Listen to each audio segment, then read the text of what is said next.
"Don't take her. She's only 3, the girl said on the auction block.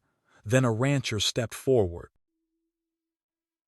What kind of man buys silence with silver, and what kind of child stands between her sister and a stranger with nothing but a trembling voice? In the dust-stained heart of a western town where children were bartered like livestock, one girl refused to let go. At just 5 years old, she placed herself between the crowd and her baby sister, whispering, "She's only 3." Like that might matter to people who'd forgotten how to care.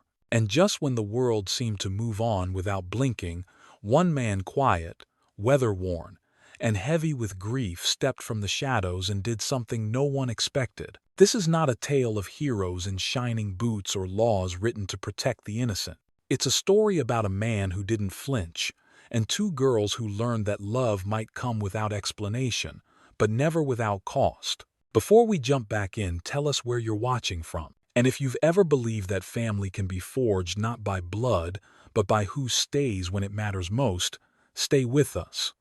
What happens next isn't loud, but it just might stay with you long after the last word.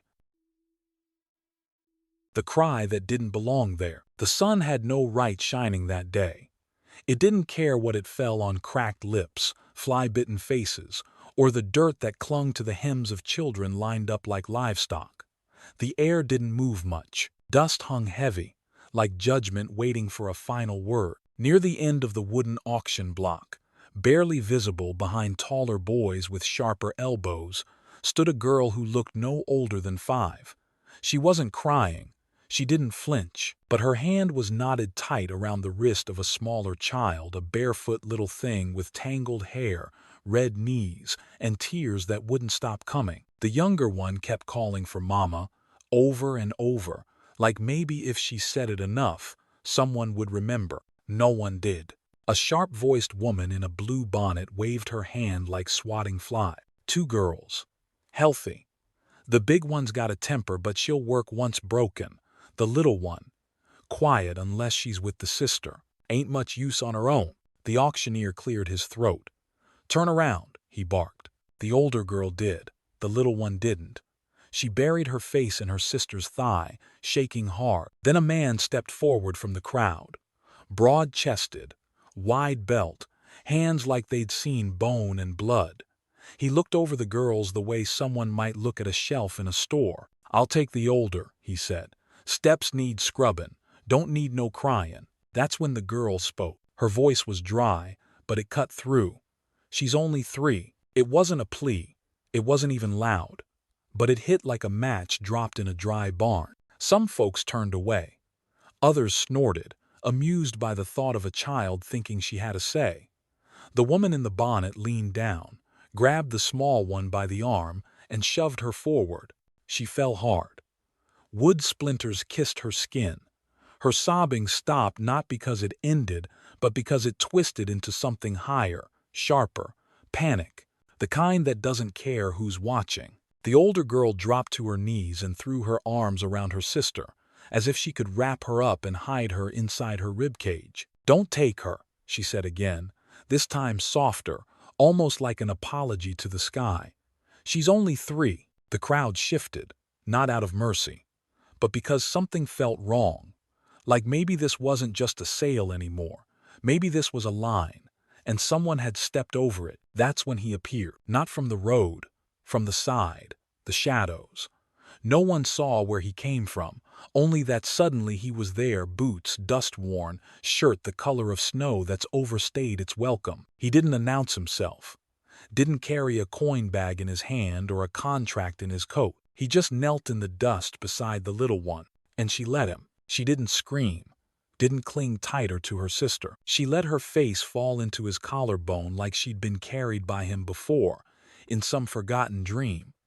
Her sobs melted into his shirt, her fingers uncurled. The older girl didn't move. Her hands hung where her sister had been. Her mouth parted, but no words followed. The auctioneer looked over. "You bidding, sir?" The man reached into his coat and pulled out 2 coins, silver. He dropped them into the dirt like they didn't matter. The woman in the bonnet bristled. "That's for one. You want the other? It'll cost more." He looked at the girl still standing on the block. Her legs trembled, but she stood. "Both," he said. It wasn't a question. His voice wasn't loud, but it didn't need to be. It had the weight of someone who'd buried too many things to fear consequence. The woman tried to protest, to add numbers, to rattle off the worth of 2 working hands, but he was already pulling more silver from his coat. Enough to buy a wagon, maybe 2. He laid it in the dust without ceremony, then turned his back before anyone could call it a mistake. The girl stepped down. No one offered a hand. She didn't ask for one. They walked together, man, girl, and girl smaller still, past the church fence, past the water trough, past every face that watched but said nothing. And that's the thing, isn't it? Injustice doesn't always scream. Most days, it just happens in the open while people look away. But every once in a while, one person doesn't. And sometimes, that's all it takes. The man who didn't look away. They said later he never said much. That even when he did, you had to lean in to hear him, and sometimes it was better not to ask twice. But in that moment, when the girl's arms wrapped around her sister like a last shelter, and the crowd stood still in their silence, he said nothing at all. He just moved. With one knee in the dust, he lifted the crying child into his arms like she was made of something breakable, not because he was gentle by nature, but because some men carry ghosts in their muscles, and they know the cost of being too firm. She didn't fight him. Her fists didn't bunch. Her voice didn't climb. The sobs that had rattled through her like broken fence posts simply stopped. And she leaned in, head against his collarbone. One hand gripped his shirt like it had always belonged there. That was the moment people started watching differently. The auctioneer blinked, tapping the edge of his clipboard like it might give him courage. "You making a bid, mister?" The man's hand went into his coat. 2 silver coins landed in the dirt. "Not offered. Drop." "That's 1, someone muttered. "1 girl." The man didn't argue. He reached back inside the same coat and pulled out a pouch. Cloth, folded tight. He opened it like he'd done it 1,000 times before. Silver caught the sun more than enough for a horse, a wagon, maybe a winter's worth of food and wood. He didn't haggle. He didn't explain. He laid the pouch down beside the girl's scraped knees and stood. Both. 1 word. That's all it was.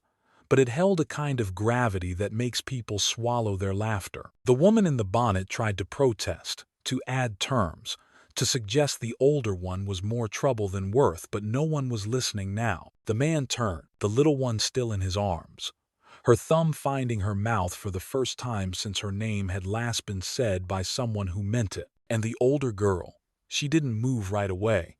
Her eyes darted across the faces still watching.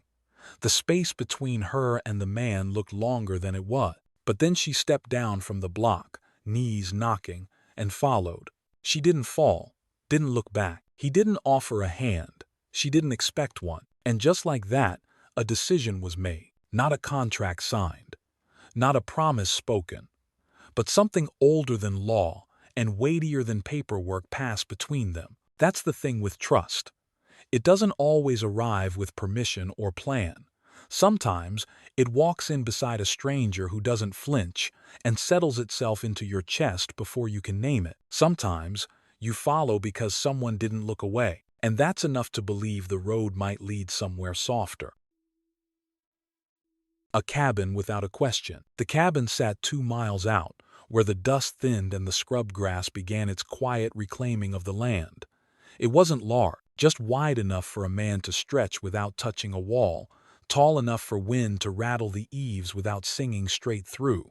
The porch had been swept. The windows held the last light of day the way old hands hold water carefully, knowing it can slip. Inside, it smelled of stove ash, dry beans, and something faint and floral lavender, or at least the memory of it. The air was clean but heavy, as if the walls themselves had once held noise and didn't trust it anymore. He didn't say, "Welcome," didn't open the door wide like someone expecting guests. He just stepped through with the smaller girl asleep on his shoulder, her head tucked under his chin like it had always known its place there. The older girl hesitated. Her bare feet didn't move, but her eyes did scanning the room like it might be a trap.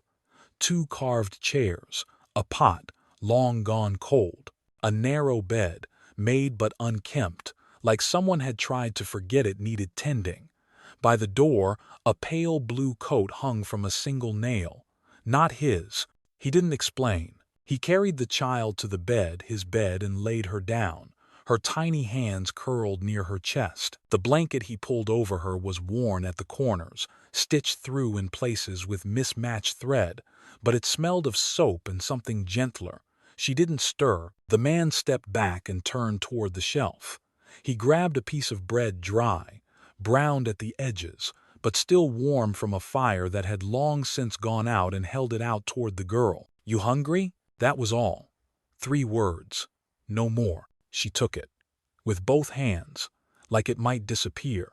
Then she sat down, not waiting for permission. She chewed slow, eyes never leaving him. Not in fear, not quite, but in the way people do when they've never known safety long enough to believe in it. He sat across from her, elbows on his knees. He didn't hover, didn't ask anything more. For a long time, there was only the sound of her chewing and the wind tracing lines through the doorframe. Then, softly, "Your wife died." He nodded. "She wore that coat," the girl added, her chin lifting toward the door. Another nod. "I won't touch her things," she said, "but I used her blanket." He looked at her, really looked. Not startled, not angry, just present. Like someone who knew grief didn't end when the dirt was thrown, but lived in coats, left hanging, blankets that still held warmth. "My mama smelled like horses and honey," the girl said. "Your wife smells like clean fire." He didn't respond, but something in his shoulders gave barely, as if a sentence had broken loose somewhere beneath the skin and he didn't know how to say it aloud. She glanced at the bed. "My sister sleeps light, wakes up scared." "She'll sleep heavy here," he answered, barely above a whisper. She nodded once. Then he rose and brought her another blanket. Not folded, not new, but real. She laid it across her knees like a promise. "I ain't scared of you," she murmured after a minute. "I know," he said. She finished the bread. Didn't ask for more. He didn't offer. But she looked at him differently now, not like someone who had rescued her, but someone who hadn't asked her to be grateful. That night, the cabin didn't ask who these children were. It didn't demand names or papers or purpose. It simply took them in, the way it had once held others, now long gone. And in the stillness between bites of bread and the gentle shifting of blankets, something took root. Not comfort, not yet, but the shape of it. A feeling that maybe, just maybe, this was a place that wouldn't hurt them. Sometimes, a man doesn't need to say, "You're safe here." Sometimes, all he has to do is not ask them to leave. And for a child who's only ever been temporary, that kind of silence is louder than any promise. The word she saved for safety, it came before the sun. That moment, the cabin still held the dark like it hadn't made up its mind about morning yet. A sliver of cold bled through the doorframe. The stove gave off nothing but its own metallic sigh. And in the quiet, with breath still thick in the air, the word came so soft it barely stirred the dust. "Papa." Not a cry, not a reach, just a breath shaped into a sound. Small, whole, certain. He froze in the doorway, halfway to setting kindling in the stove. He didn't turn around, didn't speak, just stood there, shoulders stiff like the air had turned heavier. She was still under the blanket, thumb near her mouth, one hand fisted in the fabric, the other open loose in trust. She hadn't said a word since he carried her from the auction block. Not to her sister, not to him. She hadn't needed to. Until now. The word wasn't for him. Not really. It was a release. A talisman. Something she'd kept in the corner of her chest like a stone, one of the few words left that still meant something soft. The older girl heard it too. She didn't say anything either. Just sat up slowly, her hair tangled against one cheek, her eyes wide, not in fear, but something harder to name. She watched him not react, not run, not crumble under the weight of it, and somehow that made it safe. He set the kindling down with care, like the sound might break the spell. He moved toward the stove, fed it a log, closed the grate. The flames took time. Everything did in that house. That was the point. When the room warmed, he poured water into the kettle, found the chipped enamel cup, poured milk. He didn't speak when he brought it over, just placed it on the table between them. She didn't ask if it was hers. She just reached, drank slow. Later, he left a small basin of warm water near the door, with a cloth. No instruction. The older girl carried it in, Saturday, cross-legged by the bed, and washed her sister's feet slow and careful, like each toe might carry a memory. The little one let her, didn't pull away. She watched the cloth move over her skin, and when it stopped, she looked at her sister and said nothing. She didn't need to. That night, when the wind shifted and brought coyote song from the hills, neither child stirred. The smaller one slept deep, the kind of sleep that forgets to flinch. The cabin didn't speak either, but it held them like hands cupped around a match that had finally taken flame. There are places in the world where safety announces itself with locks and fences, with rules posted on doors and numbers you can call. But there are other places, quieter ones, where safety happens because no one asks more than you're willing to give. No one asks your name, or what you can do, or what happened before. They just let you sleep, let you say one word, and they don't ask you to take it back. Sometimes, that's all it takes to begin again. Not a rescue, not even a promise. Just a space quiet enough to let one word finally fall and be caught. We ain't for trade. The cabin had no fence, but the town didn't need one to peer in. Word traveled across dry goods counters, around pews before hymns, and between cups of bitter coffee on porches with creaking floorboard. The kind of talk that pretended to be concern but smelled too much like curiosity left to rot. Hatch had brought home 2 girls, one still small enough to cry without reason, the other quiet, watchful, too grown in the eyes. No one could place them. No blood, no papers, no name that matched his. And that, more than anything, made people talk. God. Fearing men don't bring girls home from auctions, one woman muttered behind a prayer book. Not unless they got something missing they're trying to fill. Poor girls. Probably don't even know what they're in for. They'll disappear by winter. He'll get tired or the law will come knocking. The older girl heard most of it. Not directly. Never directly. Just in the way people looked at her hands when she picked up ribbon, or the way they didn't speak until after she passed. That morning, Hatch had handed her 2 silver coins and pointed at the store shelf. "Ribbon," he said, "and flour." The walk into town wasn't long, but it felt like miles under eyes that hadn't blinked in weeks. When she pushed open the door, the bell overhead didn't chime, it just coughed. Inside, the air was thick with cinnamon and suspicion. The woman at the counter didn't smile. "You one of them auction girls?" The girl didn't flinch, just slid the coins forward and kept her voice low. "I came for flour." Behind her, a man chuckled. "Ranchers got a kind heart. Take in strays." She turned slowly, her dress too short, her chin held high like it had nails in it. "We ain't dogs." The man raised a brow. The storekeeper just shook her head, dropping the flour into a paper sack like it weighed too much. Back at the cabin, the light was thinning.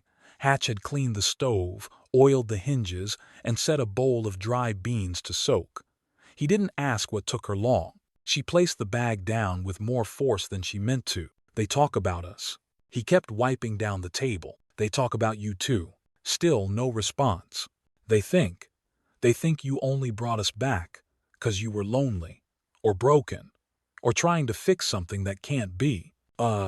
She stood there, fists tight around the folded paper of the flour sack.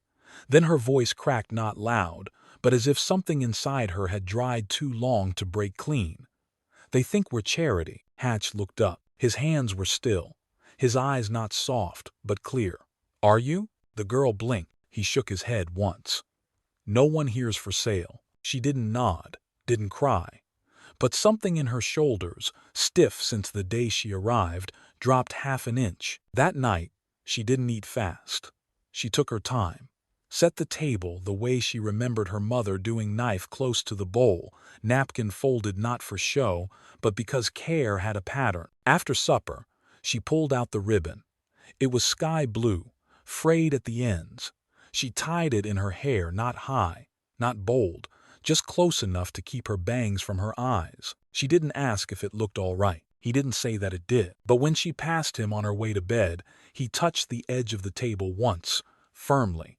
A gesture too brief to be noticed, too steady not to feel. Outside, the wind picked at the corners of the cabin, but couldn't get in.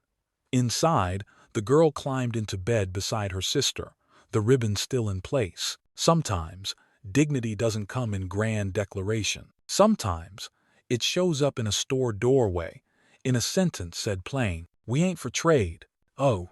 And sometimes, it stays in the way someone finally eats without rushing, because they know the food isn't earned. It's given, like they're meant to be here, like they're not a favor, like they matter. A name in the book. The ledger hadn't been touched in 3 winters. It sat where it always had, top shelf, right side, under the dust line that only time respected. Hatch didn't think about it much anymore. It had stopped being useful when his life stopped being about transactions. After his wife died, he didn't need a book to tell him what he'd lost. But that night, after the girls had gone to bed and the coals in the stove had quieted to a faint orange hum, something pulled him from his chair. He didn't light a second lamp, didn't make a show of it, just reached up, took it down, and sat at the table where he used to do his account. The cover cracked when he opened it. Not loud, but enough that the past stirred. Inside were old entries, lists of flour and feed, hoof measurements, debts forgiven, and debts collected with interest. A man's life in numbers. But not all lives get measured the same. He flipped past all of it until he found a clean page. The paper was yellowed, soft at the corners, waiting. He sat there for a while. The pencil felt unfamiliar in his hand, like it belonged to a younger version of himself, the one who still believed a name on a page could hold something in place. Then he wrote. The first name came slow. He shaped the letters like he was afraid they might slip away if he rushed. No last name, just the sound of it as he remembered it spoken on the auction block, muffled by tears, but clear enough to stay. Then the second.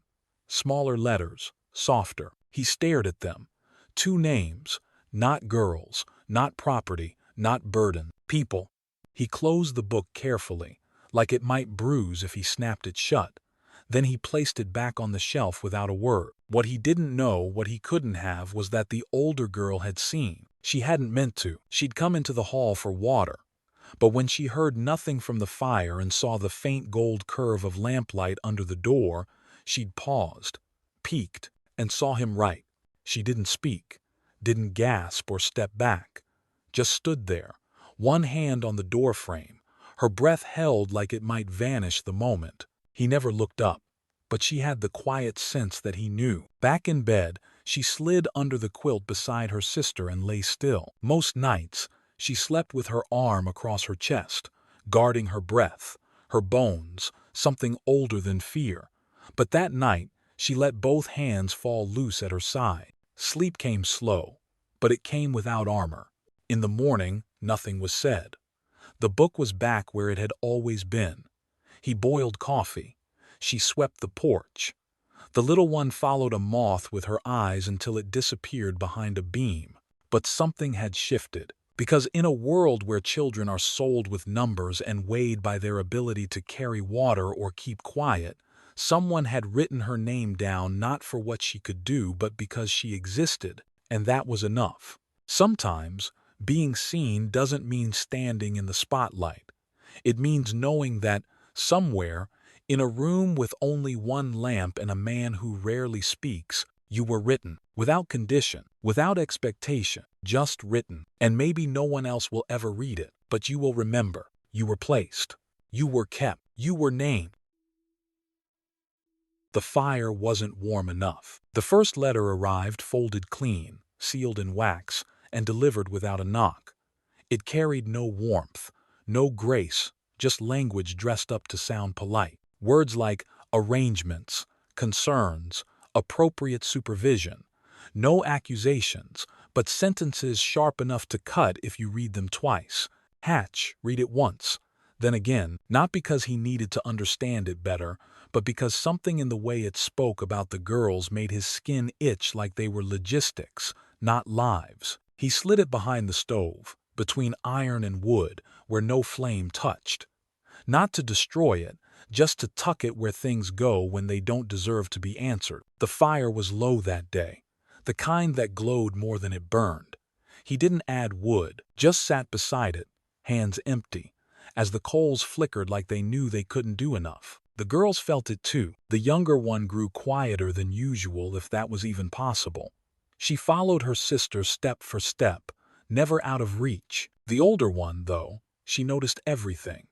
The kettle cleaned twice in one day, the way Hatch sat at the window but didn't look out, the way he ran his thumb over the chair rail like it used to belong to someone else. Then the visitor came. He wore polished boots, a coat with too many buttons, and the kind of kindness that only exists when someone's about to say something you won't like. "I'm from the board," he said, "or rather, sent by them. There've been discussions." Hatch didn't invite him in, just stood in the doorway, one hand on the frame, the other relaxed but near his belt. Not aggressive, just grounded. The man smiled thin. "Two young girls, no formal guardianship, no papers. You see how that might look." I feed them," Hatch said. "Keep the fire going. I don't drink. I don't touch." The man nodded, but the way a man nods when he's already decided something. "Still, it's a structure that needs review. There are procedures. A hearing, maybe. Someone to verify." Hatch didn't answer, didn't slam the door. He just waited until the silence grew heavy enough for the man to leave on his own, which he did. Eventually, that night, the fire burned, but the cabin didn't feel warm. The girls sat at the table longer than usual. The little one leaned against her sister's arm. The older one was winding yarn around a bent spoon, trying to make something of it. A gift, a shield, a distraction. Then she asked, without lifting her eyes, "If they come to take us, what'll you do?" The room seemed to still at her voice. Hatch stood near the hearth, one hand resting on the stovetop, fingers splayed like they might steady the heat. "I'll stand between," he said. She looked up. "Is that the same as stopping them?" "Number. Then why bother?" He paused. "Because if someone's going to take you, they'll have to walk through me first." She stared at him for a long time, not to test him, but to memorize what that looked like, what it meant when someone didn't promise to win, just refused to step aside. Later, she crawled into bed without saying goodnight. She pulled the quilt up to her chin and laid a hand across her sister's belly, just to feel it rise and fall. And still later, as the wind pressed against the cabin walls and the fire coughed in the hearth, Hatch sat at the table alone, that folded letter in his pocket, not because he wanted to fight, but because he had already decided what line he would not move from. Sometimes protection doesn't come with swords or shouting. Sometimes it stands quietly in a doorway, arms crossed, feet planted, saying, "You'll have to go through me." And sometimes, for someone who has only ever been taken, that's more comforting than any fire. The run that wasn't escape. They didn't run. No doors slammed, no crying, no notes left folded on the table. They simply weren't there. The house was still, too still, the kind of quiet that made Hatch straighten before he understood why. The dog paced once, circled the door, then lay down with a sound that wasn't quite a growl. The stove was cold, the bowl of beans untouched. Their boots were gone from beside the door. Outside, frost still clung to the grass, unbothered by sun. Hatch didn't shout, didn't call their names into the trees. He knew the shape of panic, and this wasn't it. He saddled the mule, tied a blanket behind the seat, and followed the footprints heading east 2 sets. One longer, steady, one short, dragging at the toes. They hadn't run, they had walked slow, like ghosts leaving politely. The trail led toward the cedar grove, where the creek no longer ran but the stone still remembered how to hold cold. A blue ribbon hung from a branch like it had tried to follow but changed its mind. And there, beneath an overhang in the rock, he found them. The older girl sat upright, arms around her sister, whose thumb had fallen from her mouth but whose breath still came fast.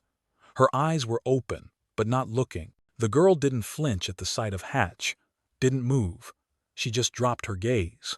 "I told her we could wait for a full moon," she whispered, "but she said we had to go before someone came, said if we got far enough, maybe you'd forget us." He didn't speak, just knelt beside them. She heard someone say, "You bought us, like cattle, like sacks of beans." Her voice didn't break, but it frayed at the edges. She said if you saw her get sold again, it'd hurt worse. Hatch looked at the younger one, her cheeks red from cold, her fists tucked into her sister's sides. She didn't look like someone who had run away. She looked like someone who had nowhere she believed she could stay. "You're not meat," he said. "But we were," the girl answered. He didn't correct her, didn't offer a kind lie, just sat with it. She studied his face. "If they come," she asked, "and say we don't belong here, will you let us go?" He didn't speak right away, only placed a hand on the blanket around her shoulders. Warmth passed between them, not as heat, but as presence. "If you go," he said, "I won't stop you." She nodded once, then stilled. "But I won't stay behind either." For the first time since they left the house, her eyes lifted to his. They were wet, but she didn't cry. Her lip trembled, but she didn't wipe it. "Do you mean that?" He didn't blink. "I do," she exhaled. Not relief, not yet, but something that made room for it. He unrolled the blanket from the saddle and wrapped it around both girls. The little one stirred, blinked at him, then tucked her head into his chest without question. The walk back was slow, the kind of pace people keep when they're not sure if they're returning or beginning again. At the edge of the porch, the dog stood, then settled back into his spot like the world had remembered how to move. Inside, the fire had gone out. He relit it, set water on to boil, and laid the smaller girl back on the bed. Her hand uncurled in sleep, reaching toward something only she saw. The older girl didn't follow him to the stove. She stayed near the shelves, folding the blanket they'd taken edges worn, corners soft, folded with the kind of care usually reserved for goodbyes. "You didn't yell," she said. "Number." "You didn't get mad." "Number." "Why not?" He looked at her. Not over, not down. At her. "Because leaving don't always mean betrayal." She looked at him like she'd never heard that before. Maybe she hadn't. "Sometimes it's protection," he added. "Sometimes it's fear dressed up as strength. And sometimes it's just a question waiting for the right answer." She folded the last corner of the blanket, placed it gently back on the shelf. Then she reached into her pocket and took out the blue ribbon. She didn't say anything, just placed it on the table and walked to the bed. He picked it up, ran his fingers along the edge, then tucked it back into his coat, where it had been once before. And for the first time since he'd come back from the trees, he smiled. Not wide, not long, but real. Sometimes, the people worth staying for are the ones who don't beg you to stay. They just walk beside you when you try to leave, and never once make you feel like you have to ask to come back. The girl who said she wasn't scared for herself. The hearing loomed like weather. No thunder yet, no rain. But the clouds were there, thick behind the horizon, heavy enough that even the birds flew differently. The air in the cabin shifted tight at the corners, restless at the windows. Nobody said the date out loud, but they all knew it. 4 days. Hatch split more wood than they needed. The pile out back grew until it leaned against the wall like a silent barricade. The dog watched the road longer each morning. The younger girl chewed at the edges of her sleeves until they frayed, and the older girl stopped talking in full sentences. She still answered questions, still helped cook, still swept the porch. But she no longer finished her thoughts. Her words seemed to run out of breath halfway through, like speaking them made them too real. Then the pastor came. He didn't bring papers this time, just a hat held in both hands and a look that said he'd been awake the night before. Hatch met him outside, arms crossed. "I'd like to speak at the hearing," the pastor said. Hatch stared at him for a long moment, not measuring trust, just making space for it to be offered. "I was wrong to doubt your silence," the pastor added. "Some men preach with their mouth, some with what they refuse to abandon." Hatch gave a small nod. That was all. That evening, the older girl sat on the front step, string curled in her lap. The light was golden, soft, the kind that makes everything look braver than it feels. She wasn't tying anything, just wrapping the thread between her fingers, again and again, like she was trying to bind something inside her to the world. Hatch came out and sat beside her, not too close. She didn't look at him when she spoke. "You know it's soon." He nodded. She glanced at the sky. "Feels like the kind of day we won't get back." He waited. "If they say no," she began, then paused. "I won't stop them with fists," he said. "I know," she replied. "But would you stand between, as long as I'm breathing?" Silence. Then, "I'm not scared for me." She said it quiet, but it landed like stone in water. "I'm scared for her." Hatch turned to her fully now. She still didn't look at him. She just started believing this place is real. That food will be there tomorrow. That sleep won't get interrupted. That someone's waiting when she wakes up. She twisted the thread tighter. If they move her again, if they change the name on her bed and teach her new rules, she'll stop trying. She won't trust the next porch, or the next voice, or the next kindness. Hatch didn't answer right away. Instead, he reached into his shirt pocket and handed her something small, an old button, cracked down the middle, polished smooth at the edges. "Used to be on my wife's coat," he said. "She'd sew it back every spring, even after it cracked. Said it was the one piece that always held." The girl took it in her hand, held it like it might hum. Later, after her sister had fallen asleep and the lamp had gone out, she slipped a piece of paper under her pillow. On it, just 2 words. For her, no name, no explanation. But the next morning, she braided her hair again, not because she had hope, but because she had something to protect. And sometimes, the bravest thing a person can do is be afraid for someone else and stay anyway. If this ain't family, then what is? The courthouse didn't look like much, just a square building with flaking paint and windows that let in too much light. The benches creaked. The floor held the dust of 100 boots. At the front, behind a desk too big for the man who sat at it, were papers stacked like judgment. Hatch sat stiffly, hat in his lap, coat pulled tight even though it wasn't cold. The girls flanked him, one on each side. The younger held her sister's hand, and with her other she clutched a sprig of dried mint tucked carefully behind her thumb. She didn't speak a word on the way in. The room wasn't full. A clerk, a pastor, a woman from the town who took notes without looking anyone in the eye. No crowd, no audience. But the silence stretched like it had teeth. The pastor stood first. He spoke with reverence, not drama. His voice was slow, his words precise, like each had been chosen days ago and polished until it shone. "This man," he said, "has broken no law, and yet he has fulfilled a greater one. The law of mercy, the law of shelter." Then they asked Hat. He rose slowly. His hands hung at his sides, loose and sure. "I feed them," he said. "I don't drink. I don't raise my hand. I keep the fire lit. I let them sleep. No more, no less." The judge didn't respond. He looked at the girls. The little one blinked, wide-eyed but still. Then the older one stood up. Her voice didn't shake. "He didn't pick us from a list. We weren't wrapped up in a ribbon. He didn't say he wanted daughters." She paused. "He just made space." She took a breath. "He doesn't tell us what we mean to him. He shows it. Every time he sets a plate, or ties a knot in the rope swing, or leaves the light on when we walk in late." She looked down, then back up. "We have him. We have each other. If that ain't family, then what is?" No one clapped. No one argued. The judge closed the ledger and looked out the window like the answer had been waiting in the trees all along. When they returned home, the sun was low and gold. Dust hung in the air, glowing.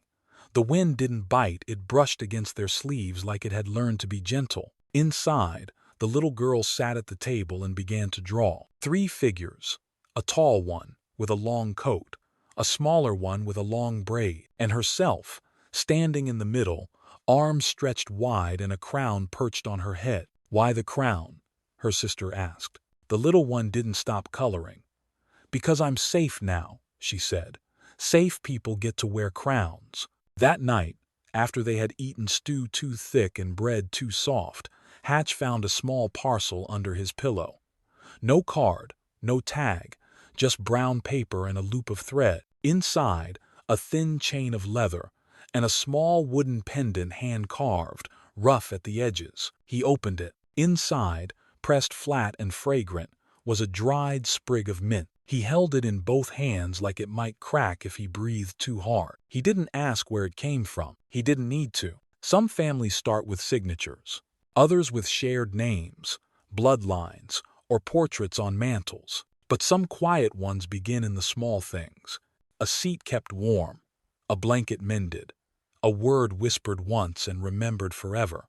And sometimes they're sealed not by law, but by the simple truth that says, "You stayed, I stayed, we stayed." If that ain't family, then maybe we've forgotten what the word was made for. The cabin that didn't ask for thanks. The wind stirred just enough to tap the spoon that hung from the porch beam. It struck the wood with a sound too soft to mean anything unless you'd lived there, unless you'd learned what silence could carry. Inside, the stove hissed quietly, not roaring, not cold, just alive. Hatch sat with a cup of coffee gone cold, the handle resting in his hand like it had nowhere else to be. He wasn't reading, wasn't thinking, just letting the stillness sit beside him like an old friend who didn't ask questions. Across the table, the girls threaded popcorn and cranberries onto twine, not for decoration, not for show, just because their hands wanted to make something whole. No one said the word family. No one asked what they were now. Not father, not daughters, not anything you could write down in a form. But the cabin had begun to change its shape. The bed was made in the morning. The ribbon stayed on the shelf, folded with care. The dog no longer barked at shadows, he just shifted closer to wherever the girls sat. Even the broom leaned less tired against the wall. Nothing grand had happened. No verdict from the heavens, no parade of new names, just a man who stayed, 2 girls who stopped flinching, and a roof that learned how to hold. Because not every ending comes with punctuation. Sometimes healing sounds like popcorn sliding down a string, feels like mint crushed beneath a thumbnail, looks like a table that seats 3 without needing to explain why. And some stories don't ask to be answered, they just ask to be told, all the way to the quiet part, where the spoon taps the port, and no one says a word, because there's nothing left to fix, only a life, finally, held. When a man with nothing left to prove stands between 2 children and the world, that's not charity, that's family. Not the kind you're born into, but the kind you choose, moment by quiet moment. This story isn't just about an auction block or a rancher with calloused hands. It's about the power of being seen and the healing that begins when someone stays, not because they have to, but because they choose to. Comment below. Which moment in this story struck you the deepest? What did it remind you of, or who? And if you've ever seen yourself in that child, if you've ever wished for someone to reach out and say, "You're not alone," then know this. Here, there will always be a story waiting for you. Hit subscribe so that when you need it most, you'll know where to find someone who understands. And as the wind shifts outside the old cabin, as popcorn slides downstream and silence becomes safe again, ask yourself, what does it take to finally stop running?